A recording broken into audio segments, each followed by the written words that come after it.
आप सभी को नमस्कार। YouTube channel UP success point में आप सभी का स्वागत है। इस चैनल के द्वारा मिशन श्योर सिलेक्शन सीरीज के नाम से एक श्रृंखला शुरू की गई है ताकि एएनएम या अन्य स्वास्थ्य विभाग की परीक्षाओं की तैयारी करने वाले छात्रों को महत्वपूर्ण प्रश्नोत्तर मिल सके जो परीक्षा की दृष्टि से उपयोगी हों। दूसरी महत्वपूर्ण खबर पेट से मुक्ति या आयु सीमा में छूट से संबंधित है। जैसा कि आज 16 अप्रैल को उत्तर प्रदेश राष्ट्रीय स्वास्थ्य मिशन कर्मचारी संगठन लखनऊ की तरफ से माननीय मुख्यमंत्री जी को संबोधित एक ज्ञापन पत्र भेजा गया है, जिसमें संविदा पर कार्य करने वाली एएनएम को पेट परीक्षा से मुक्ति और आयु सीमा में छूट के लिए निवेदन किया गया है। तो निसंदेह ये एक प्रशंसनीय प्रयास और नेक कार्य कहा जाएगा और उनके अनुभव, उनके कार्य दक्षता और कोविड वैक्सीनेशन में उनकी भूमिका को देखते हुए, उनके प्रयास को देखते हुए पुरस्कार स्वरूप उन्हें मौका दिया जाना चाहिए। और ये काम बहुत पहले ही होना चाहिए था, खासकर इलेक्शन से पहले। लेकिन अब चूंकि परीक्षा की तिथि घोषित हो चुकी है, परीक्षा की पूरी तैयारी हो गई है, सेंटर आदि व्यवस्थित हो चुके हैं, एजेंसी चयन सहित सारी प्रक्रियाएं लगभग संपन्न हो चुकी हैं, तो ऐसे में मुझे नहीं लगता कि अब इस परिस्थिति में उन्हें कोई लाभ या छूट मिल पाएगा, क्योंकि ये प्रयास तो बहुत पहले होने चाहिए थे। इसमें कोर्ट से भी उम्मीद नहीं की जा सकती, क्योंकि पेट परीक्षा की जो प्रक्रिया है वो यूपी ट्रिपल एससी की पॉलिसी मैटर है, जिसे उन्होंने भीड़ छांटने और गंभीर अभ्यर्थियों को मौका देने के लिए बनाया है और ये प्रणाली उनकी सभी परीक्षाओं में लागू होनी है।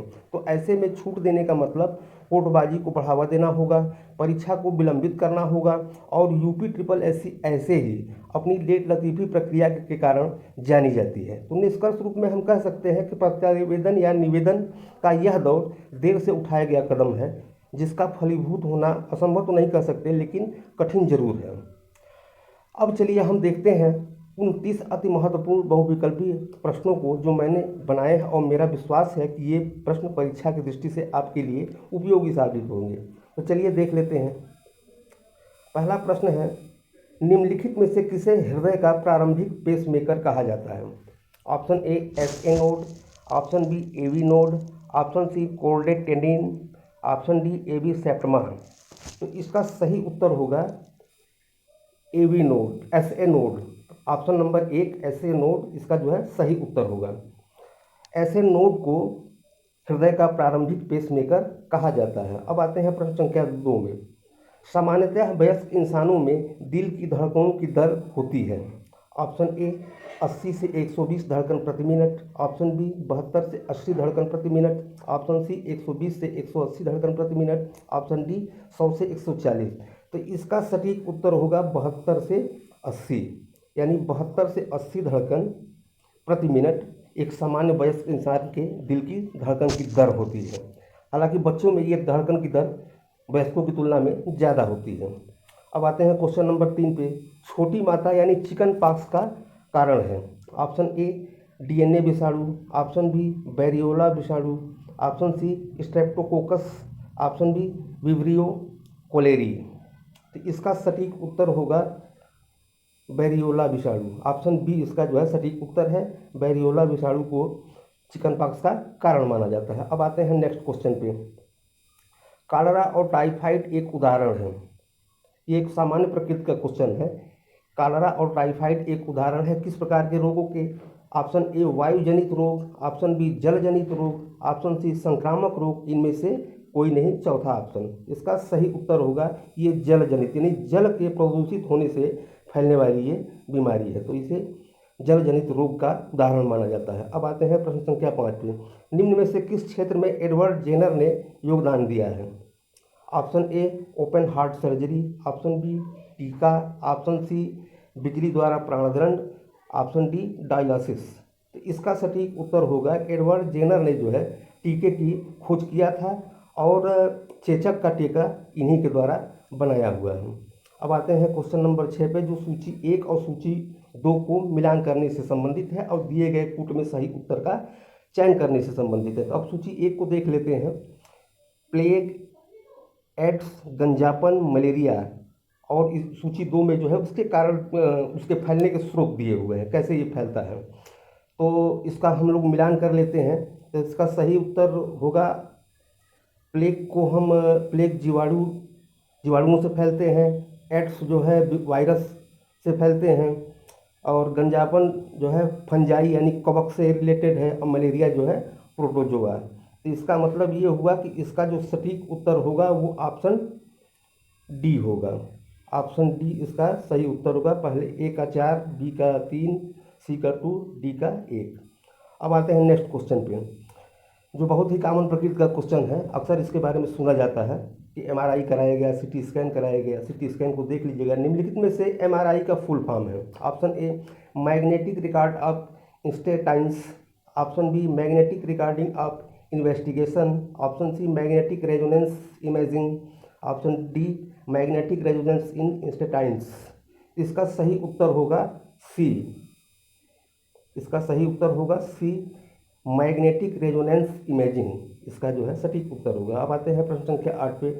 निम्न में से पार्किंसन रोग का मुख्य कारण है।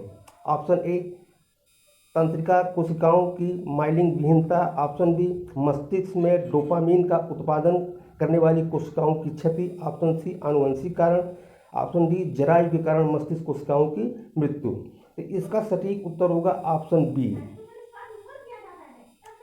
ऑप्शन बी यानी मस्तिष्क में डोपामीन का उत्पादन करने वाली कोशिकाओं की जब क्षति हो जाती है तब जो है पार्किंसन रोग होता है। अब आते हैं हम नेक्स्ट क्वेश्चन पे। पोर्टल सर्कुलेशन का संबंध निम्न में से किससे है? पोर्टल सर्कुलेशन का संबंध निम्न में से किससे है? ऑप्शन ए फेफड़े, option B liver, option C हृदय, ऑप्शन डी मस्तिष्क। तो इसका सटीक उत्तर होगा ये लीवर से रिलेटेड है। ये पोर्टल सर्कुलेशन का संबंध जो है व्यक्ति के लीवर से होता है। जब इसमें संक्रमण होता है तो ये स्थिति आती है। अब आते हैं हम क्वेश्चन नंबर 10 पे। एक गंभीर सांस की बीमारी जो काली खांसी और प्रचुर रक्तस्राव द्वारा लक्षणित होता है वो कहा जाता है।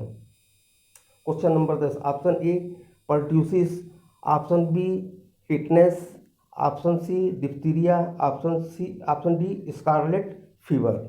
इसका सही उत्तर होगा पर्ट्यूसिस। पर्ट्यूसिस इसका जो है सही उत्तर होगा।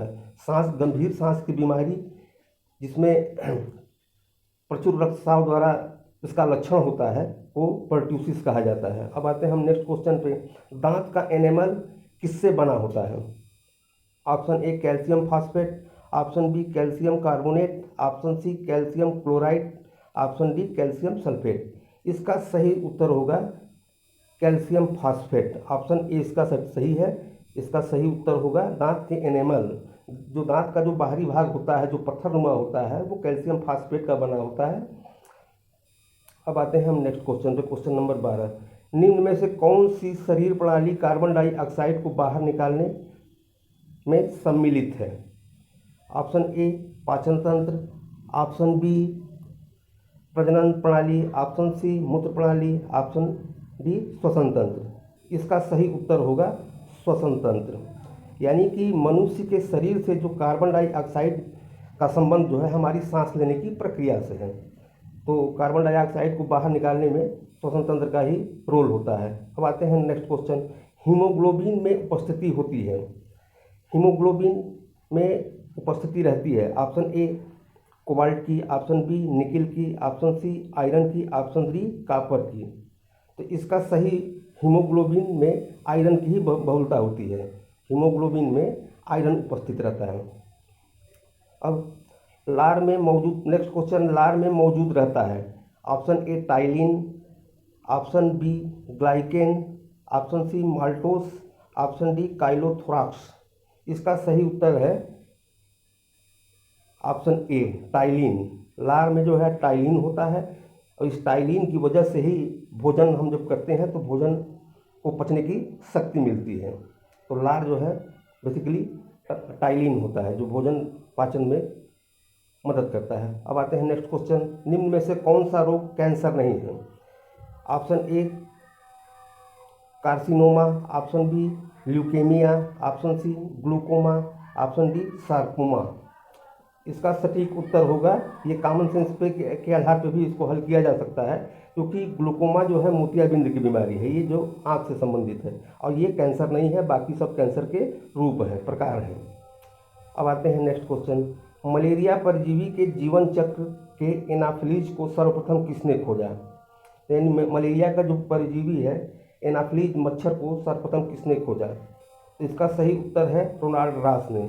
ऑप्शन डी इसका सही है, रोनाल्ड रॉस ने जो है एनाफिलीज से उत्क्रमित मलेरिया परजीवी को ढूंढा। अब आते हैं नेक्स्ट क्वेश्चन पे। क्वेश्चन नंबर 17, निम्न में से कौन सी हार्मोनल बीमारी है? Option A tuberculosis, option B leprosy, option C जुकाम, ऑप्शन डी घेंघा रोग। इसका सही उत्तर होगा घेंघा रोग।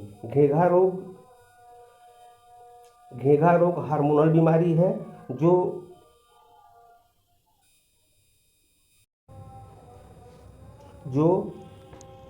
थायरॉक्सिन हार्मोन की कमी के कारण होता है। अब आते हैं नेक्स्ट क्वेश्चन में। क्वेश्चन नंबर 18, महिलाओं को अनचाहे गर्भधारण से बचने के लिए निवारक उपाय को कहा जाता है? ऑप्शन ए युगल सुरक्षा, ऑप्शन बी गर्भ निरोधक तरीके, ऑप्शन सी छोटा परिवार मानदंड, ऑप्शन डी परिवार नियोजन। इसका सटीक उत्तर होगा गर्भ निरोधक तरीके। यानी कि अनचाहे गर्भधारण से बचने के लिए माला डी, कंडोम आदि का इस्तेमाल करके अनचाहे गर्भ को रोका जाता है। अब आते हैं नेक्स्ट क्वेश्चन। न्यूरॉन्स के कोशिकाओं की संख्या सर्वाधिक होती है? न्यूरॉन्स के कोशिकाओं की संख्या सर्वाधिक होती है। ऑप्शन ए जीभ में, ऑप्शन बी रेटिना में, ऑप्शन सी मस्तिष्क में, ऑप्शन डी हृदय में। इसका सटीक उत्तर होगा मस्तिष्क में। मस्तिष्क में लगभग 100 बिलियन के करीब न्यूरॉन्स होते हैं। यहाँ पे जो है न्यूरॉन्स कोशिकाओं की संख्या सर्वाधिक मस्तिष्क में पाई जाती है। अब आते हैं नेक्स्ट क्वेश्चन में। क्वेश्चन नंबर 20, फैलोपियन नली का मुख्य कार्य होता है? निषेचन क्रिया का संपादन, ऑप्शन बी भ्रूण का गर्भ से योनि मार्ग तक रास्ता प्रदान करना, ऑप्शन सी भ्रूण विकास, ऑप्शन डी एस्ट्रोजन तथा प्रोजेस्टेरॉन का स्रावण। इसका सटीक उत्तर होगा ऑप्शन ए, यानी कि निषेचन क्रिया का संपादन फैलोपियन नली का मुख्य कार्य होता है। अब आते हैं क्वेश्चन नंबर 21 पे। निम्नलिखित में से कौन सा आहार प्राकृतिक रूप से विटामिन सी का सबसे प्रचुर स्रोत है? Option A mutton, option B chicken, option C दूध, ऑप्शन डी आंवला। तो विटामिन सी का जो सबसे प्रचुर स्रोत होता है, यानी कि विटामिन सी की मात्रा जिसमें सबसे ज़्यादा पाई जाती है वो है आंवला। यानी इसका ऑप्शन जो है ऑप्शन डी सही होगा। आंवले में विटामिन सी सर्वाधिक पाया जाता है। 1 ग्राम वसा ऊर्जा देती है? Question number 22, option A 8 calorie, option B 4 calorie, option C 9 calorie, option D 6 calorie. तो इसका सटीक उत्तर होगा ऑप्शन सी, यानी कि 1 ग्राम वसा में लगभग 9 कैलोरी ऊर्जा प्राप्त होती है। अब आते हैं नेक्स्ट क्वेश्चन पे। खतरनाक रक्त अल्पता किसकी कमी से होता है? ऑप्शन ए आयरन की कमी से, ऑप्शन बी विटामिन B12 की कमी से, ऑप्शन सी थायमीन की कमी से, ऑप्शन डी फोलिक एसिड की कमी से। तो इसका सटीक उत्तर होगा ऑप्शन बी विटामिन B12। इसका सटीक उत्तर होगा ऑप्शन बी विटामिन B12 की कमी से जो है खतरनाक एनीमिया की संभावना रहती है। अब आते हैं हम नेक्स्ट क्वेश्चन पे। पोलियो वैक्सीन ताप की दृष्टि से सबसे अधिक संवेदनशील होती है, अतः इसे किस तापमान पर स्टोर करना चाहिए? Option A -8 degree Celsius, option B -10 degree Celsius, option C -30 degree Celsius, option D -20। तो इसका सटीक उत्तर होगा ऑप्शन डी, यानी कि -20 डिग्री सेल्सियस पे पोलियो की वैक्सीन रखी जाती है। डीप फ्रीजर में सबसे निचले सतह पे इसी वैक्सीन को रखा जाता है, क्योंकि तापमान की दृष्टि से ये अति संवेदनशील मानी जाती है। अब आते हैं नेक्स्ट क्वेश्चन। एक वयस्क व्यक्ति को कितने mg कैल्शियम की रोजाना आवश्यकता होती है? तो इसका सही उत्तर होगा ऑप्शन डी 1800 से 2200। एक स्वस्थ व्यक्ति को जो है कैल्शियम की आवश्यकता होती है 1800 से 2200। अब आते हैं नेक्स्ट क्वेश्चन पे। सांप काटने का प्रभाव शरीर के किस अंग पर सबसे पहले होता है? ऑप्शन ए तंत्रिका तंत्र पे, ऑप्शन बी मस्तिष्क पे, ऑप्शन सी फेफड़े पे, ऑप्शन डी नाड़ी तंत्र पे। तो इसका सटीक उत्तर होगा तंत्रिका तक यानी नर्वस सिस्टम को जो है सबसे पहले ये डैमेज करती है। अब आते हैं नेक्स्ट क्वेश्चन पे। क्वेश्चन नंबर 27, रक्त का पीएच मान होता है। Option A 7.35 to 7.45, option B 6.8 to 7.12, option C 6.145 to 7.65, option D 7.25 to 8.10। तो इसका सटीक उत्तर होगा ऑप्शन ए। इसी 7.35 से 7.45 के बीच जो है मानव रक्त का पीएच मान होता है, इसीलिए इसे क्षारीय कहा गया। 7 से ज़्यादा अगर पीएच मान है तो क्षारीय होगा, 7 से कम है तो अम्लीय होगा। अब next question, question number 28, meningitis रोग से ग्रसित एक बच्चे की प्राथमिक देखभाल में क्या होना चाहिए। ऑप्शन ए उसके तापमान की जांच कर शीतल स्पंजिंग देना, ऑप्शन बी बच्चे को फौरन दूसरों से अलग रखना, ऑप्शन सी उसे प्रतिजैविक देना, जल्द प्रारंभ करें, ऑप्शन डी बच्चे की दुर्घटना से बचाने हेतु उस पर अंकुश रखें। इसका सटीक उत्तर होगा ऑप्शन बी। बच्चे को मेनिंजाइटिस रोग यानी कि दिमागी बुखार से ग्रसित बच्चे को सबसे पहले उसे दूसरों से अलग कर देना चाहिए। अब आते हैं नेक्स्ट क्वेश्चन 29, मनोचिकित्सा का प्राथमिक उद्देश्य होता है। ऑप्शन ए रोगी को मनोरोग का शिकार होने से बचाने हेतु, ऑप्शन बी रोगी को बेहतर मनोसामाजिक तालमेल बैठाने में सहयोग करना, ऑप्शन सी रोगी को वापस उसके घर में भेजना, ऑप्शन डी रोगी को रोग के लक्षणों से छुटकारा दिलाना। तो मनोचिकित्सा का जो प्राथमिक उद्देश्य होता है वो होता है ऑप्शन बी, रोगी को बेहतर मनोसामाजिक तालमेल बैठा करके उसका सहयोग प्रदान करना ताकि जो है वो जल्दी से जल्दी मानसिक रूप से सही हो सके। अब आते हैं क्वेश्चन नंबर 30, लाबेला इंडिफरेंस इनमें से किस तंत्रिका रोग से संबंधित है। ऑप्शन ए कन्वर्जन प्रतिक्रिया, ऑप्शन बी अनिवार्य जुनूनी विकार, ऑप्शन सी चिंताग्रस्त विकार, ऑप्शन डी भयग्रस्त विकार। इसका सटीक उत्तर होगा ये कन्वर्जन की प्रक्रिया होती है। ऑप्शन ए इसका सही है, ऑप्शन ए इसका सही उत्तर है। लाबेला इंडिफरेंस ये कन्वर्जन की एक प्रक्रिया है जिसकी वजह से बच्चों में जो है ज़्यादा दिक्कत आ जाती है। तो ये हैं आपके कुल 30 प्रश्न। इन 30 प्रश्नों के उत्तर भी नीचे हमने दे दिए हैं, उसके आंसर की भी जो है नीचे दिया हुआ। तो मेरा विश्वास है कि मुख्य परीक्षा में ऐसे ही प्रश्न आएंगे। तो ये हमारी श्रृंखला का ये 30 उपयोगी प्रश्न है। प्रश्न आसान प्रकार के ही होंगे, इसलिए परेशान और घबराने की ज़रूरत नहीं है। दिल में विश्वास और भरोसा रखें, सफल आप अवश्य होंगे। तो यदि प्रयास ये आपको अच्छा लगे तो प्लीज़ इसे लाइक शेयर और सब्सक्राइब कर दीजिएगा। मिलते हैं फिर अगले वीडियो में, तब तक के लिए आप सभी को बहुत बहुत धन्यवाद। नमस्कार।